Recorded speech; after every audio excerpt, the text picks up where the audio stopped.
Nancy, la Kenyane, la Sud-Africaine Oula, mes feuilles s'envolent, une petite rafale de vent à l'instant. Luzan Kwedze, la Sud-Africaine, et la Polonaise Joanna Mazur. La moyenne d'âge est assez élevée, hein, c'est un petit peu du fond. On gagne plus avec l'âge, autour de 28, 30, 33 ans. Pour les favorites, il y a l'Indienne, seulement 22 ans, qui est la Benjamin. Ouais. La deuxième plus jeune à 28 ans. Ouais, il y a une grosse différence entre les deux plus jeunes.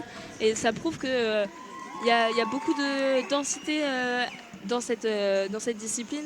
Mais que peut-être aussi il manque un petit peu de jeunes. Et si vous avez envie, si vous avez l'occasion de tester et tout, si vous voulez, vous pouvez tester plusieurs ateliers de sport, handisport, qui sont présents dans le deuxième virage de ce stade Charletti. Ouais. Et vous pouvez tester du cécifoot, du basket fauteuil, etc. Et du coup, ça vous permet un petit peu de vous mettre dans la peau des athlètes qui sont présents pendant ces 10 jours au championnat du monde de Paris 2023. Pas mal d'ateliers de sensibilisation pour ouvrir encore plus le handicap. Et donc pour cette distance de 1500 mètres, elles auront 3 tours et demi de terrain à parcourir, alors que les athlètes sont présentés à la caméra. Ouais, elles font le départ à la fin du premier virage. Elles sont au niveau, à la fin aussi de la zone VIP, que je vous avais dit qui était située sous le long du virage. Elles sont là pour faire le 1500 mètres. C'est ça. Après, l'air de lancer de javelot.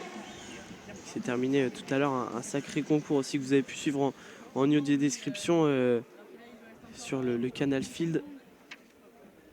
Et donc, les athlètes vont pas tarder à partir. Le coup de pistolet va être donné.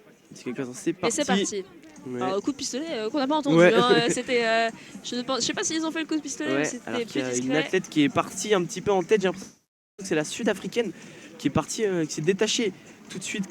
Luzan Kwedze, j'ai l'impression. Ouais, avec son guide Erasmus Bentahorst, ils sont partis plus vite. Ils sont à 2-3 mètres des autres athlètes. Alors on rappelle la spécificité de cette catégorie, c'est que l'athlète doit passer la ligne avant le guide. Sinon, c'est une disqualification, tout simplement. Ils doivent rester attachés et passer la ligne avec l'athlète en premier à chaque fois. Sinon, ça ne compte pas. C'est bien la Sud-Africaine qui est en tête. C'est ça qui rejoint un petit peu, j'ai l'impression, par la Kenyane, me semble-t-il, Chelangat Kwech Nancy. Et l'autre Kenyane qui est en train d'arriver, Mariwetera Njoroge, qui passe à l'instant sur la ligne d'arrivée. Bon, c'est bien ça. Ouais, la Sud-Africaine devant les deux Kenyanes, la Polonaise en 4e position, suivie par la Chilienne, me semble-t-il. Oui. Non, l'Indienne, pardon, et c'est un petit peu plus compliqué pour la Chilienne qui est distancée, qui passe la ligne d'arrivée à l'instant. C'est pas les mêmes foulées, les mêmes foulées entre pas le même gabarit non plus. l'Australienne et la Chilienne. Le physique beaucoup plus élancé pour le demi-fond comme ça, la Chilienne un petit peu plus forte, malheureusement oui et non. En tout cas, c'est pas forcément le parfait pour cette discipline. Dans la ligne opposée, le podium se dessine avec les deux Kenyanes qui poursuivent l'Australienne qui est encore en tête, mais elle n'a plus beaucoup d'avance sur ses concurrentes. La Polonaise, c'est un peu compliqué, elle est quand même à 5 mètres. Elle peut toujours revenir pour jouer le podium. Il va rester 2 tours. Elles entament maintenant le deuxième virage de ce 3e tour. Elles vont arriver dans la ligne d'arrivée, évidemment. Et elles vont passer cette ligne. L'Australienne toujours en tête avec son guide qui est situé à sa gauche, alors que pour les Kenyanes, les deux Kenyanes, leur guide est situé à droite. Les autres athlètes, même toutes les autres athlètes, c'est situé à leur droite. Donc la Kenyane, on va bien voir le dossard là quand elles vont passer, c'est Mariwetera Njoroge qui est en train de rejoindre plus la Sud-Africaine. Bien deuxième là, installée, elles sont plus en file indienne. C'est Chelangat Kwech Nancy, la Kenyane de 28 ans qui prend la 3e place pour l'instant. La Polonaise reste toujours quand même en embuscade, pas très loin. L'Indienne qui avait fait des bons résultats cette saison et qui est totalement détachée de ses 4 premières places. Et la Chilienne qui, alors que les autres sont déjà au milieu de la ligne opposée, elle n'est toujours pas passée sur cette ligne d'arrivée pour entamer son l'avant-dernier tour, et c'est bon, elle va entamer son avant-dernier tour. C'est bientôt la cloche pour les 3 premières qui entament le dernier virage de ce 2e tour. Elles sont devant le petit public qu'il y a à l'entrée de ce virage.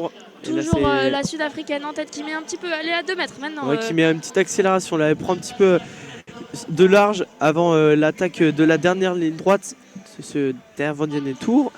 Elle détache un petit peu derrière, c'est la Kenyane Marie Waitera Njoroge en 2e place qui fait bien un petit peu rejoint par sa compatriote Chelengat Coach Nancy. Oh, elle a l'air bien, la Sud-Africaine qui est plus tranquille alors que ça a l'air un peu plus compliqué. Du côté des Kenyans, il y a la foulée est moins importante et c'est le dernier tour. Il y a eu la cloche, c'est parti, les Sud-Africains qui sont devant.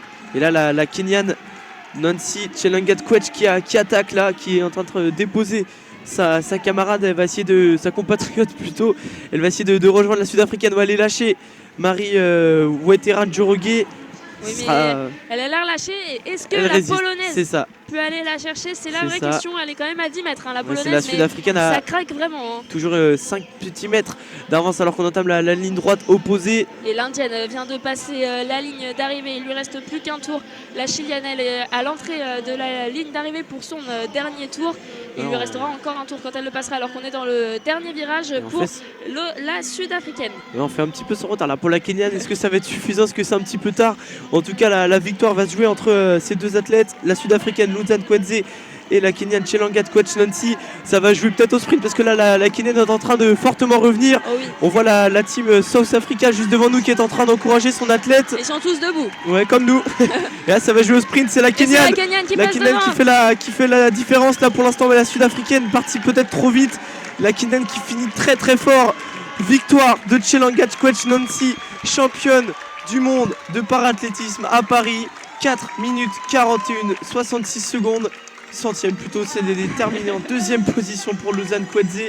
Et c'est un nouveau record des championnats. Il était à 4,47, il est maintenant à 4,41. Et c'est donc la Sud-Africaine qui finira 2e de ces championnats du monde avec Luzan Kweze et son guide Erasmus Banterost. Et c'est l'autre Kenyan qui finira 3e, médaille de bronze, alors que l'Indienne en finit. Voilà, la Sud-Africaine qui aura mené toute la course pour se faire déposer sur la ligne droite d'arrivée. Quel finish de la part de la Kenyane. Kenya qui aura 2 athlètes sur le podium. Demi-fond, que ce soit en valide ou en indisport. Ils sont toujours là, les Kenyans, à dominer la majeure partie des disciplines. Et la Chilienne qui en finit, elle arrive dans la ligne d'arrivée. Elle fait le sprint. Elle sait qu'elle est en dernière, mais elle finit son épreuve, elle fait le sprint. Encouragée par le public. Tout le monde l'applaudit devant nous, sur les côtés. C'est la fin pour l'athlète chilienne qui finira donc 6e. C'est ça. Et donc 4e place pour la Polonaise. Et donc là, la prochaine finale que nous allons commenter en train de se préparer. Les athlètes s'échauffent, finissent leur échauffement. Et cette fois, ça sera une finale T13. Donc il n'y aura pas de guide avec les athlètes, sauf 2 petites spécificités. C'est qu'il y a 2 athlètes T12. Il y a la Kenyane Munyalo Leli Nazinyu et la Marocaine Idriss Fatima et Zara. Les 2 sont des athlètes T12, c'est-à-dire qu'elles voient moins bien que... Enfin, elles ont un handicap plus sévère. Voilà, exactement. Un handicap encore plus lourd que celles qui sont considérées comme T13, mais il n'y a pas assez d'athlètes T12 pour faire une course que entre T12. Donc ça sera une course T12, T13 et il y a une athlète T12. Je vous rappelle qu'elles ont le choix de courir avec un guide ou non. Et il y en a une qui a décidé de courir avec un guide. C'est la Kenyane qui courra avec Kakuri Richard, son guide. Ouais, on voit la nouvelle championne du monde du 1500 mètres catégorie T11 féminin en train de suivre, prendre en photo, zone mixte, prise en photo par les photographes. Elle est rejointe par sa compatriote, la Kenyane compatriote qui a fini donc 3e. Voilà, joie, un petit peu de déception pour la Sud-Africaine, quand même contente de finir 2e. Mais au vu du scénario, elle a mené... Allez, sur les 5000 mètres, elle a mené 4 km 850, 4 km 900. Ça n'a pas suffi. Ça n'a pas suffi. C'était en 1500, donc heureusement qu'elle a pas mené 1500, pendant 4 km. Mais oui, elle a mené pendant les 1450 mètres et elle s'est fait avoir sur les derniers 50 mètres. Mais bon, c'est le jeu, on l'avait dit, c'est une course qui est tactique. Et Kweshenanti Chelanga, elle l'a très bien joué cette course, alors que c'est sa compatriote Njoroge Marie Waitera qui finira en 3e position, on le rappelle. Et toujours en deuxième, la sud-africaine. Donc les athlètes de la prochaine course, catégorie T12, T13, qui sont en train de se préparer, là, finir leur échauffement, prendre leur marque. On le disait, hein, sur cette piste toujours en plein soleil, un petit peu d'ombre sur les quelques couloirs extérieurs dans les virages. Dans cette fin de matinée, on a un petit peu d'air et ça fait un peu du bien, on ne vous le cache pas. On peut un peu plus respirer alors que les tribunes commencent à se vider. Hein. C'est la pause déjeuner qui commence à se faire à arriver. Ouais, les gens continuent de se mettre au maximum à l'ombre. La tribune en face de nous, la tribune proche de l'entrée principale, sur la gauche, dans le couloir du 200 mètres, est en train de se remplir un petit peu plus puisqu'elle est plus à l'ombre. Et là, c'est la présentation maintenant des athlètes. Alors, on va vous les faire en même temps. On a l'Irlandaise Strémikité Greta. Elle a 27 ans. Elle a un record personnel et un record de la saison à 4 minutes 29. On a ensuite l'Américaine Corso Lisa. Elle a 20 ans et elle court en 4 minutes 19. C'est une des favorites. Hein. C'est même la favorite de cette course, de cette finale. On a aussi la Tunisienne Boussaïd Somaya, c'est la doyenne de cette finale. Elle a 43 ans, elle a déjà couru en 4 minutes 21 et cette saison elle a quand même couru en 4 minutes 37. On a ensuite, je vous le disais, l'athlète kenyan qui sera accompagnée de son guide Munyalo Nelly Nassimuyu en T12 et elle a déjà couru à 4 minutes 52 et c'est pour l'instant son meilleur score de la saison est à 5 minutes 12. Madani Ferrouz, ensuite l'Algérienne de 29 ans avec un record personnel et un record de sa saison à 5 minutes 15. On aura ensuite l'Ougandaise Orama Peace qui elle a couru en 4 minutes 49 cette saison, qui est aussi son record personnel. Elle a 27 ans, même âge que sa concurrente, la marocaine El Idrissi Fatima Ezara, avec un record personnel et un record de la saison à 4 minutes 27. Ça va être très serré entre l'Irlandaise, l'Américaine et la Marocaine. C'est les 3 favorites de cette course. Mais évidemment, on aura toujours et encore des surprises. Et le départ va bientôt être donné. Et ça va commencer.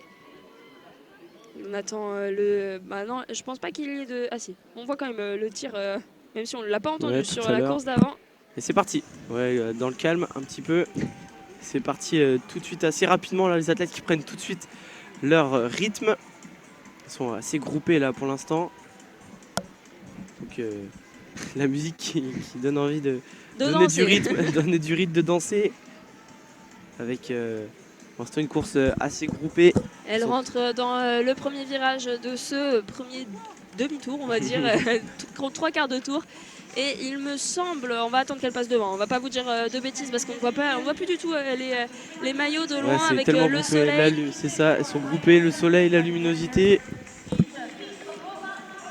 Il me semble que c'est l'Irlandaise qui mène la danse, Greta Strémikée, qui est devant et derrière l'Américaine, juste derrière elle, Lisa Corso.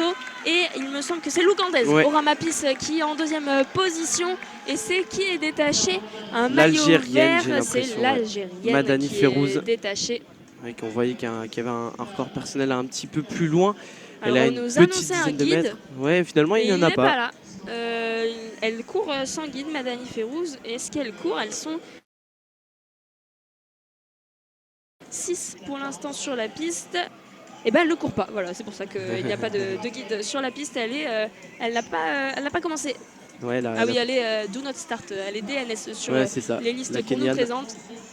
La Kenyan qui n'a pas pris de départ de cette course, donc c'est maintenant 6 athlètes qui s'élancent, 5 qui composent ce groupe de tête, notamment mené là par l'Ougandaise actuellement, Orama Peace. Et puis je vous le fais un peu souvent, et ben je vais vous dire qui a les records du championnat. C'est Somaya Boussaïd qui court aujourd'hui, la Tunisienne de 43 ans. Elle l'a fait à Doha en 2015 et c'était en 4 minutes 33. Alors pour le record du monde, ça sera Rounian Marla, 4 minutes 05. Je pense que ça va être très compliqué d'aller le chercher, surtout qu'il date de 1999. Donc c'est pas depuis hier qu'il est compliqué à aller chercher ce record. Alors qu'elle passe la ligne d'arrivée pour entamer leurs 2 derniers tours, leurs derniers 800 mètres. Lâché. Ouais, l'Irlandaise qui craque un peu, qui était partie devant. Tout à l'heure, elles sont maintenant 4. Après, elle reste à quelques mètres, 3-4 mètres seulement. Elle est toujours assez proche. L'américaine Lisa Corso, la tunisienne Somaya Boussaïd, l'ougandaise Orama Pis et la marocaine Eldrissi Fatima Ezara. Ouais, elles sont 4 à se décider pour l'instant la victoire finale et le podium. Ça promet du suspense jusqu'au bout, alors que c'est plus compliqué pour l'Algérienne qui a perdu un petit peu tout espoir. L'Irlandaise qui peut garder un espoir, elle reste à 4-5 mètres, elle n'est pas totalement lâchée. Si devant ça subit une défaillance, elle pourra revenir, c'est certain. Alors que là, il me semble que c'est la Tunisienne qui est en train de prendre les commandes de ce 1500. C'est plus compliqué. Elles sont dans le dernier virage de cet avant-dernier tour. Et c'est l'Ougandaise qui est en train de lâcher. Lâche un petit peu à 2-3 mètres maintenant. L'accélération de l'Américaine et de la Tunisienne là, qui sont en train d'accélérer, de lâcher un petit peu tout le monde. L'Ougandaise est lâchée. C'est la Marocaine qui tient quand même. Elle est Eldrissi Fatima Ezara. La Tunisienne qui est impressionnante. On rappelle qu'elle a 43 ans et pour l'instant elle est avec l'Américaine devant. Elles sont toutes les deux. Leur dernier tour. La cloche a sonné. L'Irlandaise qui est en train un petit peu de revenir là sur l'Ougandaise. C'est l'Américaine là qui accélère un petit peu avec la Tunisienne. C'est la Marocaine Eldrissi Fatima Ezara qui s'accroche en 3e position à 2-3 mètres seulement. Et l'attaque de l'Américaine. L'Américaine qui passe devant dans la ligne opposée. Elle essaye d'accélérer, mais ça reste dans les jambes pour la Tunisienne qui ne compte pas lâcher l'Américaine. Et par contre, la Marocaine est complètement, elle, lâchée. Ouais, comme tout à l'heure, ça va jouer au sprint entre la Sud-Africaine et la Kenyane. Là, c'est entre la Tunisienne et les États-Unis. Ça va vite, ça va très très vite. Ouais. Elles sont dans le dernier virage. Elles vont entamer les derniers 190 mètres. Elles sont à 4 minutes 07. Elles vont battre le record du championnat, ça c'est sûr. C'est l'Américaine qui est en tête. La Tunisienne qui fait son effort sur le côté droit. Elle la décale. Elle la passe devant. Ça va suffire. Ouais, c'est la Tunisienne qui s'impose championne du monde para-athlétisme 2023 en 4 minutes 22 et 16 centièmes. Juste devant l'Américaine, la Marocaine. On finit à l'instant. Ah, c'est pas la Marocaine, pardon. Non, c'était la Marocaine qui a fini première. En fait, on s'est trompé sur les dossards. Le 7, on l'a confondu avec le 3. Et le 3, on l'a confondu avec le 7. Et donc, la Marocaine, championne du monde. Maroc, USA et Tunisie. Et c'est 4 minutes 22. Et je vous annonce une nouvelle fois un record des championnats du monde. Record qui avait été fait à Doha en 2015. Et bien maintenant, ça sera Paris en 2023 pour la Marocaine Fatima El Idrissi. Ouais, Idrissi qui aura fait son effort dans les derniers 100 mètres, qui aura déposé l'Américaine. Le même scénario que tout à l'heure, c'est l'Algérienne qui en termine à l'instant. Elle fait son effort aussi, elle tape un sprint. Et c'en est terminé sous les applaudissements du stade Charletti. Donc terminé pour les courses de ce matin. Pour les courses et les sauts de ce matin, et c'est même fini. Pour tout, ce matin, le début est terminé. Et il n'y aura plus de course. Par contre, on se retrouve cet après-midi à partir de 18h30 pour le lancer de massue, le lancer de javelot avec le français Vitolio Cavacava. Et on retrouvera aussi la finale de Dimitri Jovziski en 100 mètres un peu plus tard vers 19h. Et aussi la finale de Julien Casoli et de Thibaut Durand en 5000 mètres. T54, un gros programme cet après-midi. Ouais. On espère que vous serez avec nous pour le suivre. C'est ça, merci à tous de nous avoir écoutés. Bon appétit et bon après-midi.